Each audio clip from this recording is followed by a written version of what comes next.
ઉર્મિલાબેન, શું તમે આપેલા ઓરિજિનલ પાવર ઓફ અટર્નીના પેપર્સ છે? હા હા રશ્મિબેન, હા એ જ પેપર્સ છે અને ઓરિજિનલ છે.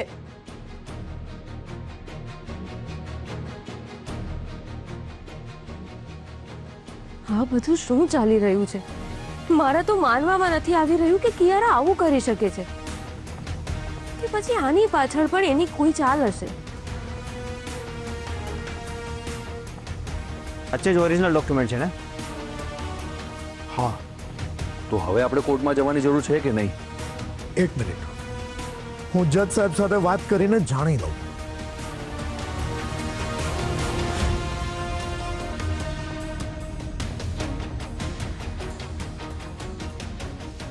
હલો જજ સાહેબ.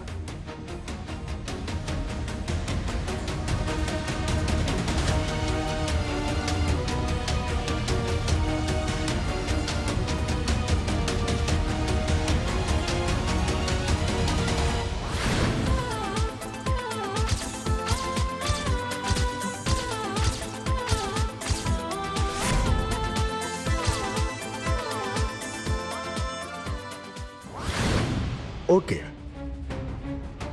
ફાઇન ફાઇન સર, હું સમજી ગયો.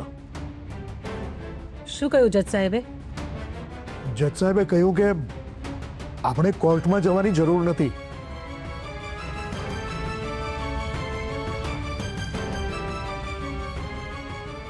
જજ સાહેબ વકીલને કહીને બાકીની પ્રોસિજર કરાવી દેશે.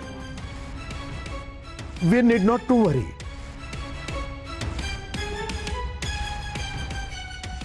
જોયું, મેં તમને કહ્યું હતું ને કે તમારે કોર્ટમાં જવાની કોઈ જરૂર નહીં પડે. હવે તો તમે લોકો ખુશ છો ને? અને હા, ક્રિશ માટે થઈને પણ હું તમારા બધાની માફી માંગુ છું.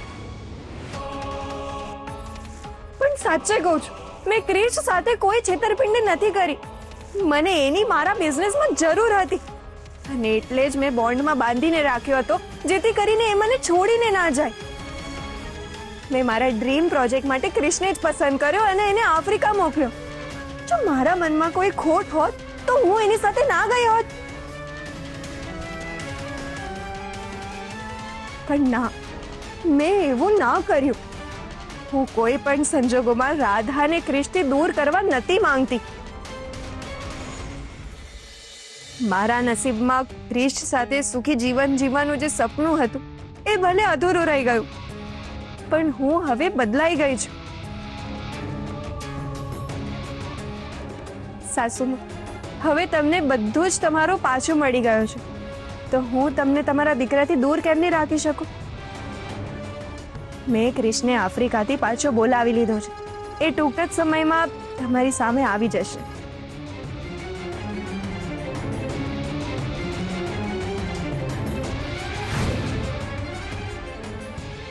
તમને તમારી પ્રોપર્ટી અને રાધા, તને તારો ક્રિશ પાછો મળી ગયો છે. હવે શક્ય હોય તો પ્લીઝ તમે બધા જ મને માફ કરી દેજો. મેં જે કંઈ પણ ભૂલો કરી છે એ ક્ષમાને પાત્ર તો નથી, હું જાણું છું.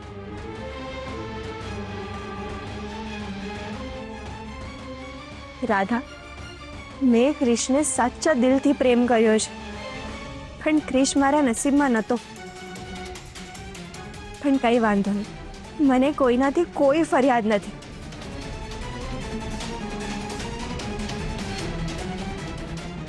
પણ રાધા, તને જો એવું લાગતું હોય કે મેં સાસુમાને રોકવા માટે આ બધું નાટક કર્યું હતું, તો ના, એવું નથી.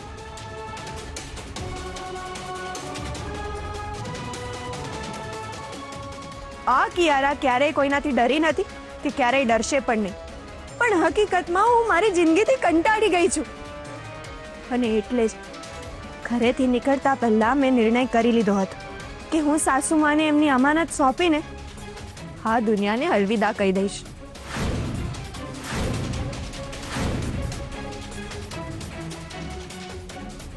સાસુમા, તમને તમારી પ્રોપર્ટી અને રાધા, તને તારો ક્રિશ સોંપીને હું કાયમ માટે જઉં છું.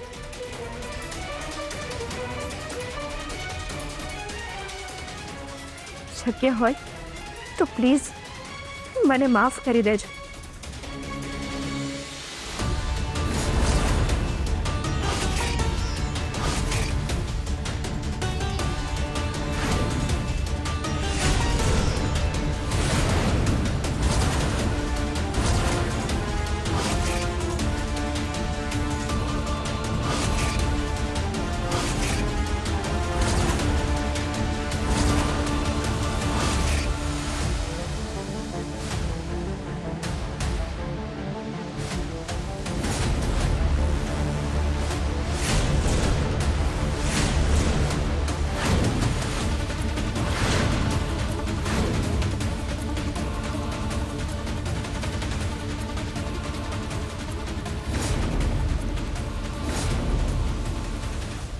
કિયારા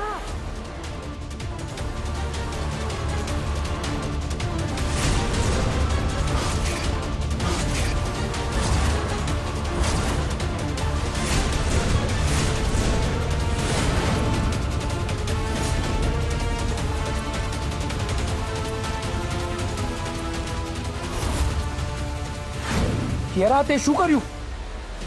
હવે મારે નથી જીવવું ક્રિશ. પણ શું થયું? તે આવું શું કામ કર્યું? હવે મારે જીવવાનો કોઈ હક નથી. કિયારા આનું લોહી બહુ વહી રહ્યું છે.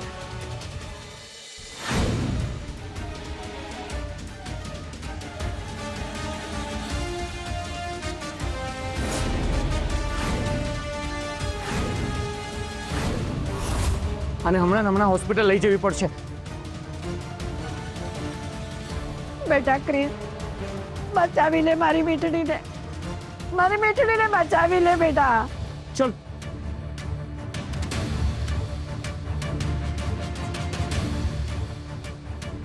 કોઈ કિયારાને બચાવવા આગળ કેમ નથી આવી રહ્યો? કેસ વધારે સિરિયસ થાય એ પહેલા મારે જ આને દવાખાને લઈ જવી પડશે. ચાલ કિયારા.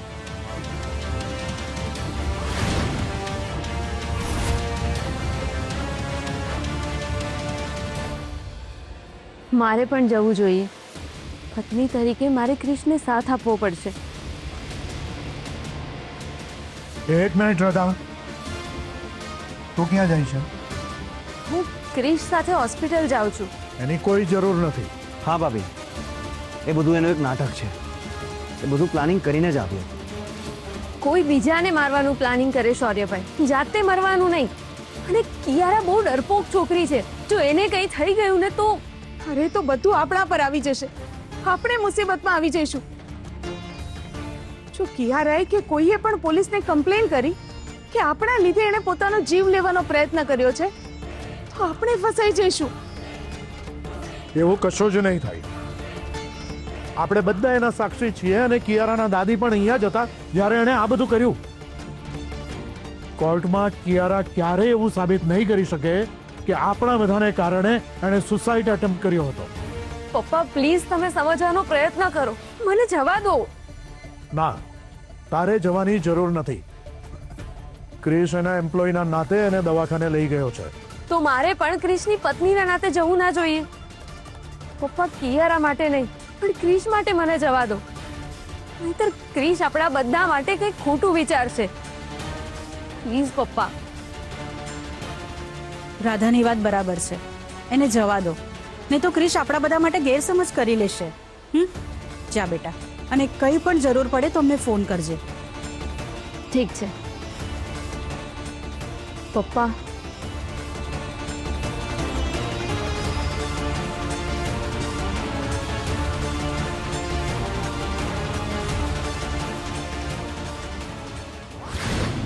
મારી મીઠડી હજી ભાનમાં કેમ ના આવી? અરે ડોક્ટરે શું કહ્યું? હા, લોહી બહુ વહી ગયું છે એટલે ભાનમાં આવવામાં થોડો સમય લાગશે. ક્રિશ, મારી મીઠડી ભાનમાં ના આવી તો મારી મીઠડી આતે શું કર્યું? હા, એવું કંઈ નહીં થાય, તમે ચિંતા ના કરશો. કિયારા બહુ જલ્દી ભાનમાં આવી જશે. ક્રિશ બેટા, સારું થયું તું મારી મીઠડીને લઈને દવાખાને આવ્યો. અરે તું દવાખાને ના લાવ્યો હોત તો મારી મીઠડીનું શું થાત બેટા? બધાની સામે મારી મીઠડી આવું પગલું ભર્યું પણ મારી મીઠડીને બચાવવા કોઈ સામે ના આવ્યો. આ તારા ઘરના બધા માણસો કોઈનામાં માણસાઈ જેવું નથી. ફક્ત ને ફક્ત તારામાં જ માણસાઈ છે બેટા, તારામાં જ માણસાઈ છે. સારું થયું ક્રિશ, તું સમયસર આવી ગયો. અરે તું સમયસર ના આવ્યો તો મારી મીઠડીનું શું થતે આજે? બાપ પ્લીઝ તમે શાંત થઈ જાઓ. મને શાંત થવાનું કે છે? તારા મમ્મી પપ્પા ઉર્મિલા તારો આખો પરિવાર એક થઈને મારી કિયારાને બોલતા હતા. એ વખતે એ લોકોને શાંત થવાનું કેવું હતું ને? મને શાંત થવાનું કે છે? આ બધું જ તમે લોકોએ કર્યું છે. તમે જ લોકોએ મારી મીઠડીને મરવા માટે મજબૂર કરી છે. મારે કિયારાને કઈ થઈ ગયું ને તો એના માટે તારો પરિવાર જવાબદાર હશે.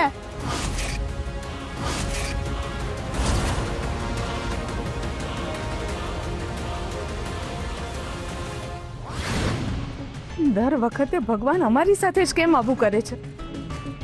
આટલી મુસીબતો બેઠીને અમારા હાથમાં પાવર ઓફ એટર્ની આવી હતી અને અમે એની ખુશી પણ નથી મનાવી શકતા. પણ તમને ખુશી માણતા કોણ રોકી રહ્યું છે? અરે આટલી મોટી જીત થઈ છે. દુશ્મન સમજી ગયો હતો કે કોર્ટમાં એ હારી જશે એટલે એની બદનામી થશે અને આખી બાબત મીડિયામાં જશે એટલે એની આબરૂની નીલામી થઈ જશે. અને જો મહિલા આયોગ વાળાએ કોઈ એક્શન લીધી હોત ને તો વધારે તકલીફમાં આવી જાત. હા, આ બધી વાતોથી કિયારા ડરી ગઈ હશે એટલે જે પાવર ઓફ અટર્ની સામે ચાલીને મમ્મીજીને આપવા માટે આવી ગઈ. હું કિયારાને ઓળખું છું. એને હારવાનું પસંદ નથી એટલે જ એણે આવું પગલું ભર્યું હશે. તારી વાત સાચી છે શૌર્ય. કિયારા નાનપણથી જ આવી છે. એ શું કરી શકશે, ક્યાં સુધી વિચારશે, એ બધાનો હું અંદાજો લગાડી શકું છું. પણ આજે કિયારા પોતે ઉર્મિલાબેનને પાવર ઓફ એટર્ની આપવા માટે આવી, એ એનું મગજ ના હોઈ શકે. You are right uncle. હું પણ ક્યારનો એ જ વિચારું છું. આઈડિયા જે કોઈનો પણ હોય પણ આપણા ફાયદાનો નીકળ્યો. એ જે કોઈ પણ હોય ને આપણે એને થેન્ક યુ કહેવું જોઈએ. ઉર્મિલાબેન, જે થયું એ ભૂલી જાઓ હવે. તમને તમારી પાવર ઓફ એટર્ની પાછી મળી ગઈ છે ને? હા રશ્મિબેન, પણ ટેન્શન મને એ વાતનું છે કે જો કિયારાને કંઈ થઈ ગયું તો આપણે બધા મુસીબતમાં મુકાઈ જઈશું. મમ્મી, ક્રિશભાઈની જ ભૂલ છે. એમણે કિયારાને હોસ્પિટલ લઈ જવાની કોઈ જરૂર નથી. તો શું એને મરવા છોડી દે? શૌર્ય, કેવી વાત કરે છે તું? અરે તારામાં માણસાઈ જેવું કંઈ છે કે નહીં? મમ્મી, માણસાઈ તો એને દેખાડવાની હોય જે એને લાયક હોય. કિયારા જેવી નાલાયક છોકરીને તો એના કર્મોની સજા મળવી જ જોઈએ. સજા તો આપવી જ જોઈએ, પણ જો કિયારાને કંઈ પણ થઈ ગયું તો સજા આપણે બધાએ ભોગવવી પડશે. બસ એ વાતની ચિંતા છે મને.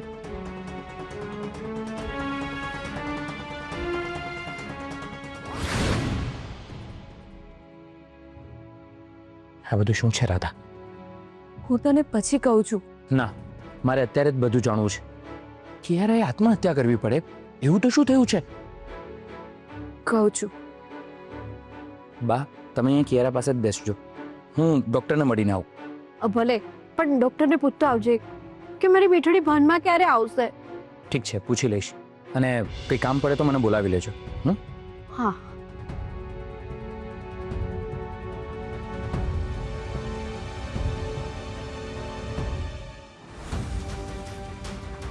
હવે બોલ. આપણો પાવર ઓફ અટર્નીનો કેસ ચાલતો હતો એ યાદ છે ને તને? હા, તો એનું શું? પપ્પાએ જજ સાહેબ સાથે વાત કરી હતી અને કોર્ટનો ફેસલો આપણી તરફેણમાં આવે એવી બધી જ ગોઠવણ કરીને રાખી હતી. અને આજે ઘરેથી બધા કોર્ટ જવા નીકળતા જ હતા ત્યાં કિયારા આવી ગઈ. એટલે કિયારાને અંદાજો આવી ગયો હશે કે એ હારી જશે અને કિયારાને હારવું પસંદ.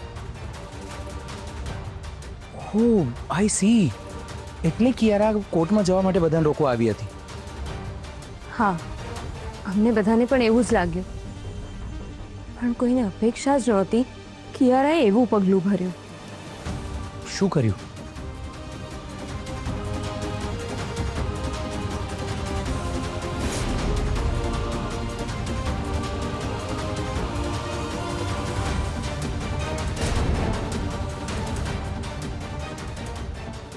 આ તો સાચે જ અનપ્રેડિક્ટેબલ છે. કિયારા સામે ચાલીને પાવર ઓફ એટર્ની પાછી આપવા આવી. હા ક્રિશ, મારા પણ માનવામાં જ નથી આવતું. જે પાવર ઓફ એટર્ની મેળવવા માટે કિયારાએ આટલી રમતો રમી હતી એ આટલી સહેલાઈથી મમ્મીજીને પાછી પણ આપી દીધી. મને તો લાગ્યું કે એ ગમે તે રીતે રમત રમીને બધાને કોર્ટમાં જતા રોકશે, જેથી કોર્ટ એને કોઈ નવી તારીખ આપે અને એને વિચારવાનો સમય મળી જાય. પણ એને તો આવું કંઈ જ ના કર્યું. એનો અર્થ કિયારા સાચે જ બદલાઈ ગઈ છે. જે રીતે એનું મારી સાથે એક એમ્પ્લોય તરીકેનું વર્તન છે એવી જ રીતે બધાને માફ કરીને પોતાની ભૂલનો પ્રાયશ્ચિત તો કરવા નહીં માંગતી હોય ને? શું વિચારે છે ક્રિશ? જો કિયારાએ સામે ચાલીને મમ્મીને પાવર ઓફ એટર્ની પાછી આપી દીધી હતી તો પછી કિયારાએ આ બધું કર્યું શું કામ? એ બધાની માફી માંગતી હતી. પણ કોઈ એને માફ કરવા તૈયાર જ નહોતું. અરે ઓ ક્રિસ જલ્દી આવ.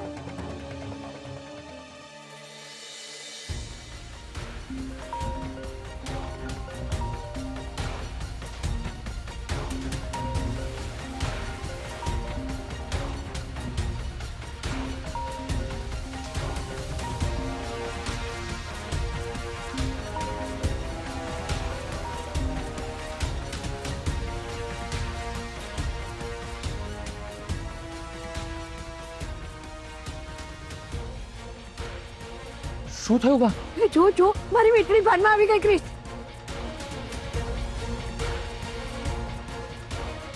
તમારો ખૂબ ખૂબ આભાર ભગવાન.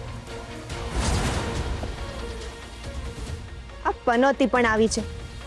આ જો સાથે રહી તો હું ક્રિશને ઇમોશનલ બ્લેકમેલ નહીં કરી શકું.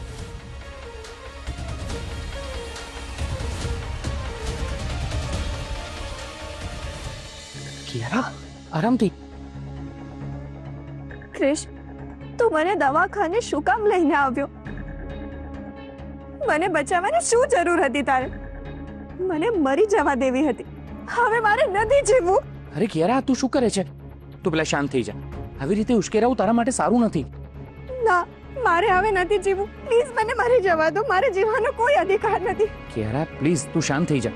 ડોક્ટરે તને આરામ કરવાનું કહ્યું છે. તને સારું લાગે ને પછી આપણે શાંતિથી વાત કરીશું. ચાલ હવે તું શાંતિથી સૂઈ જા. પણ ક્રિશ, મેં તને કહ્યું ને પ્લીઝ આરામ કર, સૂઈ જા.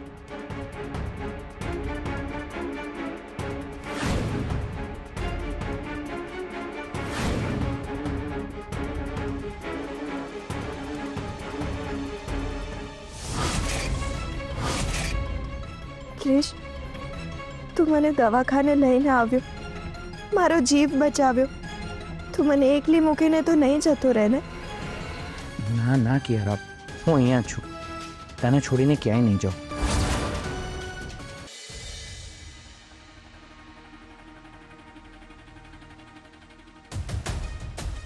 ખબર નહીં આ બધાને થઈ શું ગયું છે. એક તો પહેલા મારી મીતા અને મિલિયોનો ફોન લાગતો નથી, આઉટ ઓફ રીચ આવે છે, ને અત્યારે કિયારા મારો ફોન નથી ઉપાડતી. ત્યાં કોઈ મોટો પ્રોબ્લેમ તો નહીં થયો હોય ને?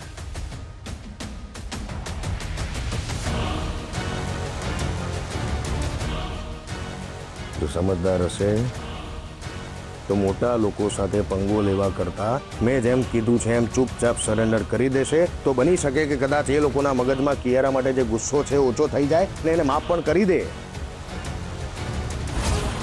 પણ સમજે તો ને. જુવાન છે ને છોકરી હજુ, ને એમાં એનો પણ કોઈ વાંક નથી. દરેક માણસનું આવું જ હોય છે. જુવાનીના જોશમાં બધું કરી તો નાખે છે, પણ પછી આખી જિંદગી પસ્તાવાનો વારો આવે છે. મારાથી મોટું ઉદાહરણ બીજું કોણ હોઈ શકે? જો મેં આરપીની વાત માની લીધી હોત ને મીતા સાથે લગ્ન ના કર્યા હોત તો આજે મારી મીતા કોઈ પૈસાવાળા છોકરા સાથે પરણીને સુખેથી સંસાર કરતી હોત. પણ ના, મીતા મારા પ્રેમમાં પડી. બિચારી એની આખી જિંદગી પેલા આરપી સાથે બદલો લેવામાં વેડફી નાખી. પણ હવે જે થઈ ગયું છે એને આપણે બદલી નથી શકતા. પણ મારી મીતાએ અત્યાર સુધી ડેવિલ બનીને આરપી અને એના પરિવારની જે રીતે જિંદગી હરામ કરી નાખી હતી એવી રીતે હું પણ તને શાંતિથી નહીં જીવવા દઉં આરપી. મેં, મારી પત્ની ને મારી દીકરીએ એકબીજાથી દૂર રહીને જે દુઃખ ભોગવ્યું છે એની તારે કિંમત ચૂકવવી પડશે મિસ્ટર રાજેશ પરીખ. એમાં કિયારા જ મને મદદ કરશે. ક્રિશે કિયારાને બચાવી લીધી છે એટલે એ વાતનો કિયારા ફાયદો ઉઠાવવા માંગે છે. મારે ક્રિશને ગમે તે રીતે કિયારાથી દૂર રાખવો પડશે. ચાલ હવે આંખો બંધ કર અને શાંતિથી સૂઈ જા.